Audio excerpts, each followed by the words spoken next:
Bonjour, la machine que je vous présente à présent est une bicylindre double effet oscillante dessinée par Bernard Rétif. Celle-ci équipe un bateau que je vais vous présenter bientôt, un drifter qui s'appelle, vous le verrez en regardant mes prochaines vidéos. Cette machine, comme vous le constatez, a une forme fort originale. Hop, elle pivote, vous voyez, ça fonctionne. Donc c'est un oscillant, par principe de l'oscillant. Avec ici la cloche qui permet à la fois l'admission et la reverse. Pour, donc ici, une surface de joint pour permettre à ce que j'appellerais l'araignée des admissions et échappements de faire leur travail. Cette machine a une particularité dans sa conception très simple. Elle était à l'origine destinée aux modélistes vapeur qui souhaitaient fabriquer une machine sans tour ni fraiseuse. J'avoue que j'ai grand mal à y croire quand je vois la qualité des ajustements qu'il faut prévoir, le calcul ici notamment de tous les angles qui permettent à la visserie de se mettre en place et de tomber pile poil dans les axes, sans parler bien sûr d'un alésage et de l'ajustement d'un piston dans l'alésage qui garantit une étanchéité. En tout cas, comme vous le voyez, cette machine a la particularité d'avoir, mon ami Max a eu la gentillesse de me la régler et vraiment je l'en remercie parce que cette machine est très délicate.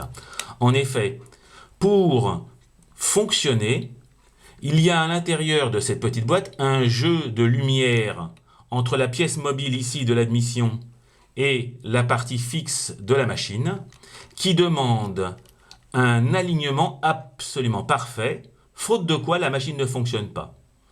Lorsque la machine est bien réglée comme elle l'est et qu'elle, vous le verrez, fonctionne, les alignements de l'admission dans un sens ou dans l'autre conditionnent le sens dans lequel la machine fonctionne, mais elle fonctionne en tout ou rien puisque ce sont deux entre guillemets lumières de 2 mm de diamètre qui se font face. Ce qui fait qu'en fait, avec ici le jeu et surtout la radio qui est au bout de cette petite tige, lorsque vous le réglez, en fait, on n'a pas les moyens de régler facilement la vitesse de la vapeur. Donc, on utilise la reverse ici en mode tout ou rien, marche avant, marche arrière, et on joue ici sur une 24 de tour qu'on connaît bien par ailleurs, pour réguler la puissance de la vapeur. Donc en fait, nous avons ici une machine oscillante, mais qui aura besoin quand même de deux cerveaux pour fonctionner en marche avant, marche arrière, et plus ou moins puissamment.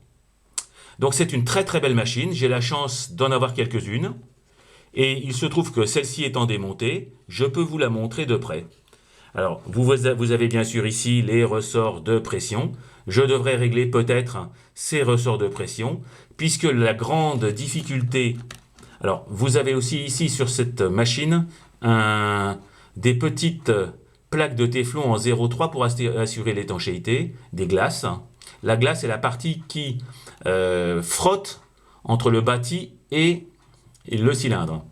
Pour assurer l'étanchéité, comme vous le savez, ici, la seule prise qui retient le cylindre à la machine, c'est cet axe.